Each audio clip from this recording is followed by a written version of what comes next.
Hallelujah. परमेश्वर पिता का हम धन्यवाद करते हैं कि सुंदर नया साल हम मना सके, क्रिसमस मना सके और एक बार फिर से हमारे क्लासेस और कार्यक्रम जो लगातार हमारे ऑनलाइन चलते हैं पर हम फिर से शुरुआत कर रहे हैं और उसमें एक नया विषय मैं और हमारे बीच में ब्रदर धीरज राजेश बघेल जी हैं। हम दोनों कुछ चर्चा के विषय हैं जो मसीही समाज में कई स्थानों में रूढ़िवादिता के तौर पे और कई अज्ञानतावश जो आए हैं उसके विषय में हम चर्चा करने वाले हैं और पूरे वर्ष और आने वाले दिनों में हमारी ये चर्चा, ये गोष्ठी ऐसे ही चलती रहेगी और कुछ अलग अलग विषयों पे हम चर्चा करेंगे आगे। और आज का ये सुंदर समय जो प्रभु ने दिया है, सुंदर पल दिया है, उसमें बहुत सारे विषय हैं। जैसे मैं थोड़ी सी इसके विषय में बता दूं, जैसे मसीहियों के बीच में बाहरी जो है वो चीजें जो है आती चली जा रही हैं, बाहर से बहुत सारी मान्यताएं आती चली जा रही हैं। जैसे हल्दी के कार्यक्रम में बहुत सारी मान्यताएं हैं, विवाह के कार्यक्रम में भी बहुत सारी मान्यताएं हैं और जैसे दूसरे लोग करते हैं वैसे ही हमारे यहाँ साउंड सर्विसेज भी लगाए जाते हैं और ऐसे ऐसे कई सारे विषय हैं जो आज विचारणीय हैं, जो मसीहियों के बीच में होने चाहिए। और इसीलिए हम सबसे पहले हम ब्रदर धीरज राजेश बघेल जी का हम स्वागत करते हैं और परमेश्वर का हम उनके लिए धन्यवाद करते हैं और एक बार फिर से हम आगे बढ़ेंगे और प्रभु हम सबके साथ है और आप सभी को दया से आशीष दे। एक बहुत ही सरल और बहुत ही छोटा सा आज प्रश्न है जो हमारे बीच में है और क्योंकि क्रिसमस ट्री का जो कार्यक्रम है उसमें बहुत सारे मान्यताएं हैं और मसीही समाज में इसको बहुत स्थान दिया जाता है। बच्चे बहुत स्थान देते हैं, बुजुर्ग बहुत स्थान देते हैं। इसके विषय में जो सच्चाई है उसको हम आज जानने का प्रयास करेंगे कि ये जो विषय है क्रिसमस ट्री का और जो सेंटा क्लॉज का विषय है, कितनी सच्चाई है इस बात में जो आज लोग सोच रहे हैं और क्या ये सच्ची घटना है कि ये काल्पनिक है। इन हर एक विषयों पे आज हम चर्चा करेंगे और इसीलिए हमारे बीच में धीरज राजेश बघेल जी हैं और तो उनसे यह प्रश्न है हमारा सीधा सीधा आज के इस विचारणीय समय में, चर्चा के विषय में, कि जो 24 तारीख को हर एक चर्चों में कार्यक्रम जो है वो चलाया जाता है और हर एक कार्यक्रम में एक सेंटा क्लॉज भी बनाया जाता है, उसी से गिफ्ट का वितरण किया जाता है और ये मसीहियों में व्याप्त है। तो आप इसके विषय में थोड़ा सा प्रकाश डालिए कि आज जो मसीही समाज में ये आश्चर्य कर्म के रूप में और कई जगह इसको अद्भुत कार्य के रूप में, एक अद्भुत व्यक्ति के रूप में देखा जाता है, तो इसकी सच्ची घटना या काल्पनिक है या सच्ची कोई घटना है, इसके विषय में आज आप हमको थोड़ी सी जानकारी देंगे। सर्वप्रथम प्रभु यीशु मसीह के नाम से मैं पास्टर रोशन लाल का धन्यवाद करना चाहता हूँ कि ये मौका मुझको मिला कि मैं आज इतने सारे लोग जो हमको देख रहे हैं उनके मध्य आके कुछ बातें वचन से, कुछ बातें इतिहास से और उसकी सच्चाई को लेकर मैं आपके सामने हाजिर हुआ हूँ। क्रिसमस की और नए वर्ष की सभी लोगों को बहुत सारी शुभकामनाएं और मैं सीधे सीधे सवाल पे आना चाहूंगा। जी, क्रिसमस का डायरेक्ट संबंध हम देखेंगे तो वो सिर्फ और सिर्फ हमारे उद्धारकर्ता मुक्तिदाता प्रभु यीशु मसीह से है। जी, अगर मैं कहूं कि क्रिसमस सेंटा क्लॉज है तो ये गलत होगा। अगर मैं कहूं कि क्रिसमस ट्री है तो ये गलत होगा। अगर मैं कहूं कि क्रिसमस शॉपिंग है तो गलत होगा। आप क्या सोचते हैं? बिल्कुल सही। पवित्र बाइबल हमको इस बात को बताती है कि क्रिसमस मरियम, यूसुफ और स्वर्गदूत जिब्राइल, उद्धारकर्ता प्रभु यीशु मसीह और इलिशिबा और जकरिया और ऐसे इन लोगों के आसपास हुई और वो ज्योतिषी राजा हेरोदेश, जिस घटना से ये लोग सब गुजरे वो क्रिसमस है।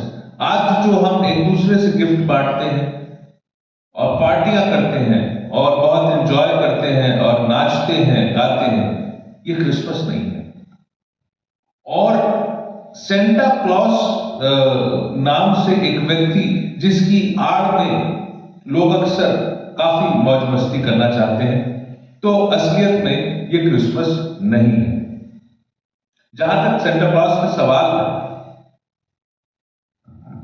माफ करिएगा, सेंटा क्लॉस का जहां तक सवाल है, तो ये एक वास्तविक व्यक्ति हुए। इनका नाम था निकोलस, सेंट निकोलस।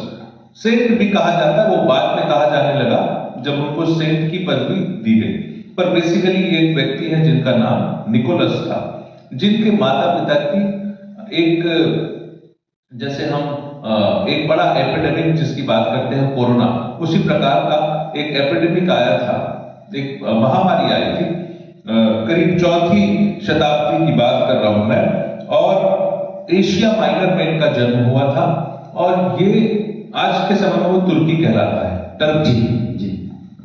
तो टर्की के रहने वाले थे, 4वीं शताब्दी की बात है, और निकोलस नाम के इस व्यक्ति के माता पिता का एक महामारी में निधन हो गया, उनकी मौत हो गई, उनकी मृत्यु हो गई, और इनको इनके अंकल, इनके चाचा बोलिए, मामा बोलिए, पिताजी की तरफ से थे कि माँ की तरफ से थे, परंतु उनके अंकल थे, और वो अंकल जो थे वो बिशप थे, बिशप रहे, निकोलस के अंकल बिशप थे। बाइबल की बातें सुनना, उसको जानना, उसको समझना इनको अच्छा लगता था।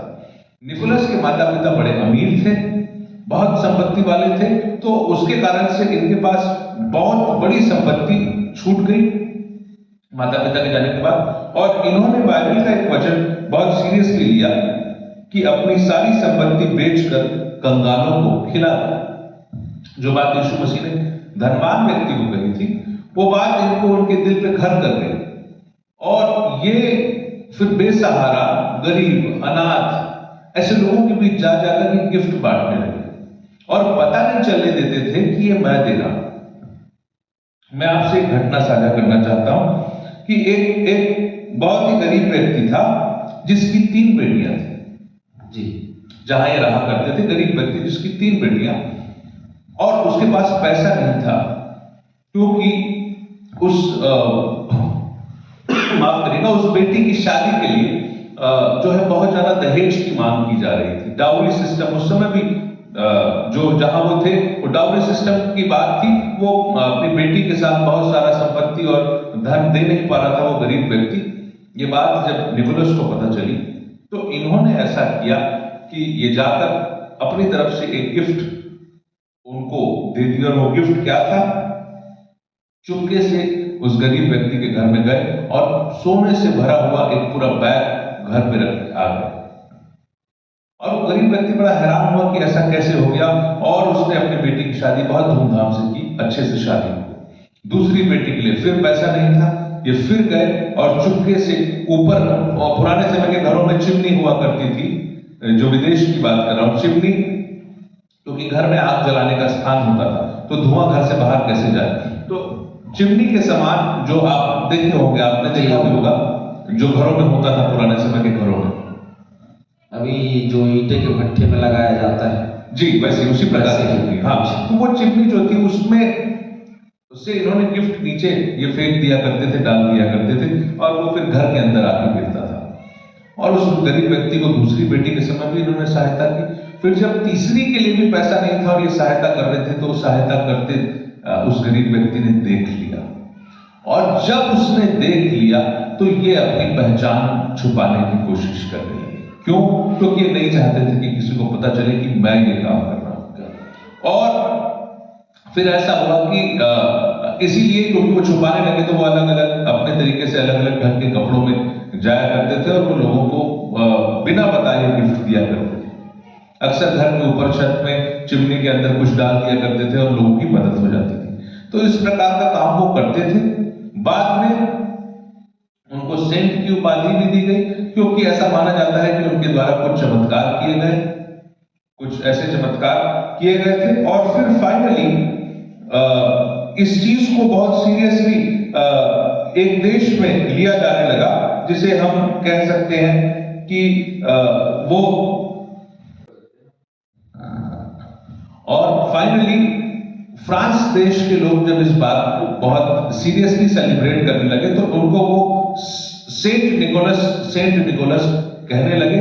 और बाद में सही बाद में फिर ऐसा हुआ कि सेंट निकोलस को जब अमेरिकी तरीके से बोलने का जो तरीका होता है, जैसे हमारा भारतीय तरीका होता है, हम किसी शब्द का उच्चारण करते हैं, अमेरिकी तरीके से उसको सेंट निकोलस सेंटर क्लस ऐसा बोलने लगे। बाद में सेंटा क्लॉस हो गया, सेंटर क्लस बोलने लगे, सेंटर क्लास बोलने लगे, फिर बाद में सेंटा क्लॉस। और वो बेसिकली सेंट निकोलस जो है उससे वो निकला हुआ है। और वो निकोलस नाम के वास्तविक व्यक्ति थे जिन्होंने ये कार्य किया था। सही। और फ्रांस देश में इसको 6 दिसंबर को फ्रांस देश में इसको 6 दिसंबर को सेंटा क्लॉस दिवस के रूप में मनाना आरंभ किया गया। लगभग 80 एडी के आसपास से कहा जाता है कि 80 एडी के आसपास से ये फेमस होना शुरू हुए और धीरे से आगे चल करके फ्रांस में इसको 6 दिसंबर को सेंटा क्लॉस दिवस के रूप में उस दिन को मनाया जाने लगा। और उस दिन एक दूसरे को या गरीब लोगों को जाकर के लोग मदद करने लगे और यहाँ से ये चला और हर एक देश हर एक जगहों में आगे बढ़ता चला गया। लेकिन कुछ कारणवश, क्योंकि गिफ्ट देना मसीहियों को बोला जाता है कि क्रिसमस के दिन एक ऐसी भेंट हमको मिली जो अनमोल है, इसीलिए उसको धीरे धीरे करके क्योंकि हम अपने बच्चों को गिफ्ट देते ही रहे हमारे क्रिश्चियन समाज में, तो इन्होंने सेंटा क्लॉस को लाया और उसके बाद में ये मान्यताएं जो है वो फिर धीरे से आगे बढ़ी और इस प्रकार से धीरे से ये हमारे मसीही समाज में व्याप्त हो गई। जैसे कि आपने जानकारी दी उसके अनुसार ये एक व्यक्ति है, कोई ऊपर से आए हुए नहीं है। कई लोग बोलते हैं कि यीशु मसीह के बाद ये आने वाले हैं ऊपर से, लेकिन ऐसा बिल्कुल भी नहीं है। ये एक नॉर्मल मनुष्य है, लेकिन नॉर्मल मनुष्य के ऊपर इसलिए कहेंगे क्योंकि अपने ही संपत्ति को बांटना बहुत कठिन होता है। अपने लाभ को लोग सोचते हैं, अपने संपत्ति को दूसरों को बांट देना ये बड़ी मुश्किल होती है। इसलिए एक अलग व्यक्ति तो है, लेकिन ये कोई ईश्वर नहीं या कोई एक बहुत विशेष मनुष्य नहीं, क्योंकि यीशु मसीह से बड़ा और इस जगत में कोई नहीं और दूसरा भी कोई नहीं है। एक ही रास्ता है, मार्ग, सत्य और जीवन वही है। और यही शिक्षा आज हम आप सभी को देना चाहते हैं। विशेषकर हम धन्यवाद करते हैं ब्रदर धीरज बघेल जी के लिए जो हमारे बीच में आए, इस सुंदर विषय को उन्होंने रखा और इस सवाल का उत्तर निश्चय ही आप सबको मिला होगा और आप सब इससे संतुष्ट होंगे और परमेश्वर आप